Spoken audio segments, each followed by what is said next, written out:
Hey, welcome back. Now I just remember when I went back to Norfair and I got that one missile tank. Well, turns out there's two more that I was missing, and they're down here near where I got the wave beam.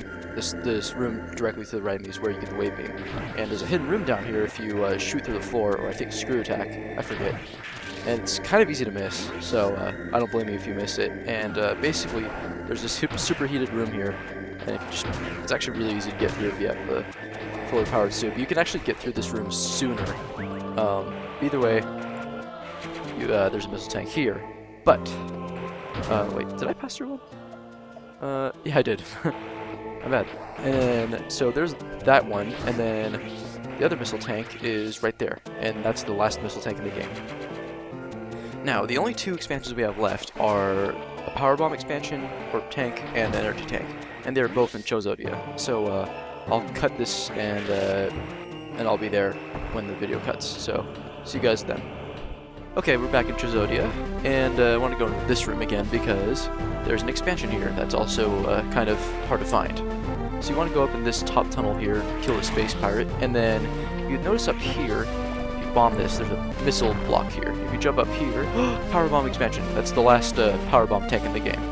So now we have everything except the last energy tank in the game, and we are going to get that. Except we have to go all the way back to the freaking cockpit room where we got the power bombs. So, or near where we got the power bombs. My bad. So I will see you guys there. Okay, we're back here in the cockpit room. Now the only real place we haven't been to in the game is this room near the top. I would save here in this room if I were you, because we're going to be ending the game right now, actually. But right before we get the last energy tank in the game. So in here, you can plant a power bomb, or if you don't have any power bombs, there's a tunnel thing up here. Jump straight up from like right here or something. It's kind of hard to reach, but you can reach it.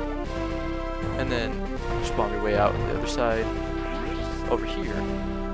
Now, this is the room where the last energy tank is, but we can't get it from where we are right now, so we have to run through here, use the speed booster, and then stop here, and then shine spark so we can speed boost again, and then basically go down here. Now, I'm going to create a save state because this is going to be a pretty dang, well, not dang, pretty damn hard.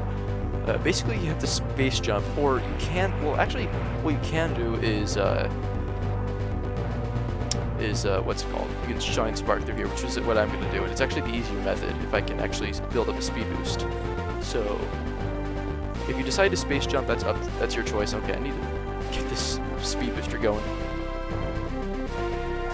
Alright. There we go. No! I forgot. You have to drop down to the bottom a little bit. Yeah, this is like the hardest energy tank to get in the game, like by far. I mean, it's not hard, but it's just annoying. Like annoyingly difficult in that sort of sense. So let's get the speed booster going. Alright. There we go. Now we should be able to get it done. Yay! And now we have 100% of the items, which is awesome with that last energy tank. So and then yeah, basically if you trip with those lasers, it blocks off the way to the energy tank. And Space Pirate's out of the room, but the alarm actually doesn't go off until you leave the room. So it still goes off regardless of what happens. So now that that's been taken care of, let me just take a look at the stats here because, okay, I guess I just killed that Space Pirate. And yep, we got all the items in the game, which is awesome. So what I'm going to do is destroy that and then drop down here. Wait for it to drop down, and then bomb your way out, missile the store, and here we go. This is the room with the final boss in the game. The real final boss. What's that noise? What the frick? Yep, this is Mecha Ridley, or Ridley Robot, or whatever you want to call it. Or Meta Ridley, but I call it Mecha Ridley. So basically, this boss is not hard if you don't have 100% of the items, but he has twice as much health and does twice as much damage in if you have 100% of the items. Like that attack he does 150 damage, which is freaking a lot. Basically, you want to destroy this glass casing covering that glowing part of his body there, because that's weak point. And he has a bunch of different attacks. He fires these fireballs at you and slashes you. Now, I don't know any reliable way to dodge that slash other than jumping, because you're really limited in how much room you have here. So, and you really need to watch out. Like, if you're playing this 100%, especially on hard mode, you need to freaking watch health and stuff, and be careful with everything you do, because this can be tough. Especially that slash, and his body alone does 150 damage as well. So, by all means, be very careful when you approach this boss, because he's difficult.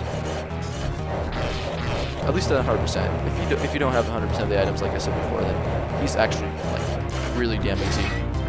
It only takes like 7 or so super missiles to kill him. Like it takes like 3 to break the blast casing, I think, and then 4 more to actually kill him. There we go.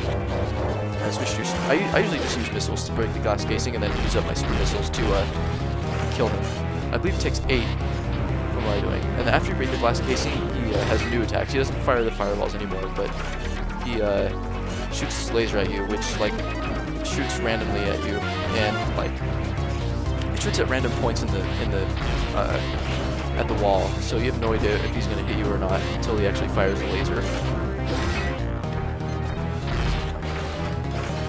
And he can make it very hard for you to hit that target with his neck. But I'm not sure if you can hear the noise in the background. I'm watching a Spell show. Well, I was just having it on in the background. But okay, he's like really close to dying. Come on, die. Oh yeah, I got him. Wow, that was awesome. But don't worry if you're low in health, because he drops a crap load of energy. Like 10 energy tanks worth, or 7, 6, whatever.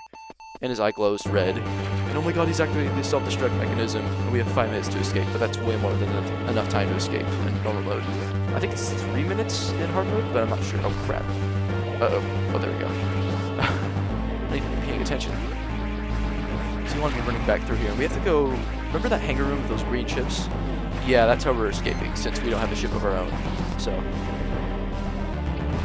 Now, one thing I didn't point out before is that a lot of people speculate this is the wreck ship found in Super Metroid, and that actually makes sense because it's found close to where Criteria is. Like it's off to the right of where your ship normally is, and so, and of course it's the remains of it's the wrecked ship, but it does look alien-like in origin, although it doesn't have any like conveyor belts or anything like that. It does have those bamboo things, and so that's one thing to note. And then also it takes place, you know, on Zebs, and like I said before, you know, it appears in like kind of like the same general location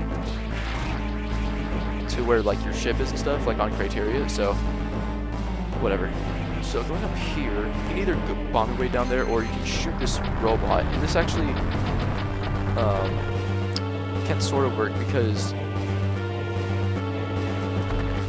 if you're able to stop in here, you can shine spark your way through up these hills here, and there's a shortcut you can take, so you can do a shine spark like through these walls, so you can like save like a few, definitely like 20 or so seconds through here, or else you have to wait for this robot to move. But you can just shoot him with missiles to make it faster. He travels a farther distance if you shoot him with super missiles, but if you decide to use all your super missiles in the previous fight, then whatever, missiles still work. I only have 180 missiles left anyway. So now you see here there's no black space pirates where they used to be. Well, you'll find out where they are pretty soon. But there's a space pirate that follows you. What's interesting is that the door's locked behind you, but there's a space pirate that appears because the alarms are going off. And so you can kill them there because they're like locking the door. So down here, oh my god, there they are! You have to fight 2 black space pirates down here in this little room here. And I really don't care how much health well, actually I kind of do because I'm low on health. I hope I don't die here. I just generally just bombard them with plasma beam shots. And, okay, there we go. You open this gate here, and... oh my god, he's dead. And you jump the ship, and there you go. We've beaten the game, which is awesome. So, we wait for as our ship takes off, there's this lone space pirate that tries to make a last stand against us, sort of, to prevent us from our escape, but he dies in a futile attempt to kill us as we kill him and escape in one of their own ships, which is awesome. But enough talking on my end. The ship blows up.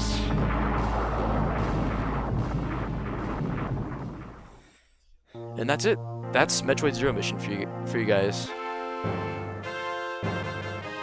Mission accomplished.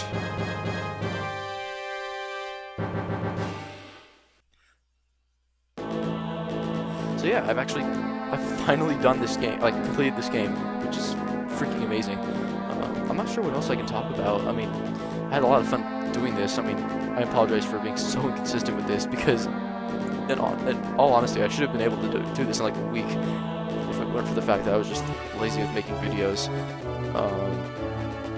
But yeah, like, you know, this is a really good game. I mean, it's short, which kind of sucks considering it's a Metroid game, and Metroid games are generally really long, but this game doesn't take more than like 4 hours to beat in your first try, and for me, I can easily beat it in like 2 hours. So yeah, so if you don't mind how short the game is, then and you haven't played it yet, I mean, I would definitely pick it up, especially if you haven't played the first Metroid, which it's interesting because I don't like the first NES Metroid the original NES Metroid that much, which is I know it's a classic and stuff, and I appreciate it for what it did, but it's just the mechanics of it. Some of the mechanics of that game are just so frustrating. It's like you only start with 30 health, and you have to like slowly, you know, like grind on enemies to increase your overall health, and if you die, you die, and you're like, I just find it frustrating. But enough going on a tangent on that. But yeah, that's why I really enjoyed the Metroid Zero mission, because I mean it's an enhanced remake of the original game, and it uses the Metroid Fusion engine, which is awesome, and it uses the modern mechanics, which I really appreciate and like. Like Super Metroid was really good. In my opinion. And so, I mean, I don't know what else I can talk about. I guess the only two Metroid games that I haven't beaten are the first two, Metroid and Metroid 2: Return of Samus, which I actually played a little bit of, and it's fun, but it just, I hear it's not the best Metroid game out there, but it's heavily underappreciated for what it does. But oh well. So going back to this scene here, it's the Chozo painting room. And if you didn't notice before, like while you were battling, there was a little like scribbled thing on the bottom left corner of the statue, and they're showing that in full detail. And it's Samus and Oldbird from the manga, I guess, or whatever, that showed up in that previous cutscene, and it's her with the Chozo and stuff. So, because Samus was here as a child, and that's how she trained and got her power suit and stuff. So, well, here's the famous post-credit scene that you can find in like any Metroid game. This is Metroid Zero Missions, and there's Samus in her Zero suit, looking as beautiful as ever. I beat this game in 2 hours and 19 minutes, which is not bad at all. I mean, for me at least. And 100%, yay! And you get different screens depending on like how many hours it takes you to beat the game, and what difficulty you're playing at, and what your percentage is. Like the best ending I think is getting under like 20 or so percent, I think, and beating it in like under 2 hours in hard mode, which is ridiculous, but oh well. Well, thank you guys so much for watching this. I really appreciate it.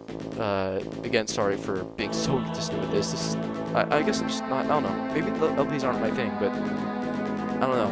I mean, I find them interesting, and I really want to do them. It just, I don't know, I guess I just have a very short attention span, so I guess that explains my laziness and inconsistency with videos. But I finally did it for you guys. I hope you enjoyed it. I enjoyed it, and especially the later parts. And I'll see you next mission.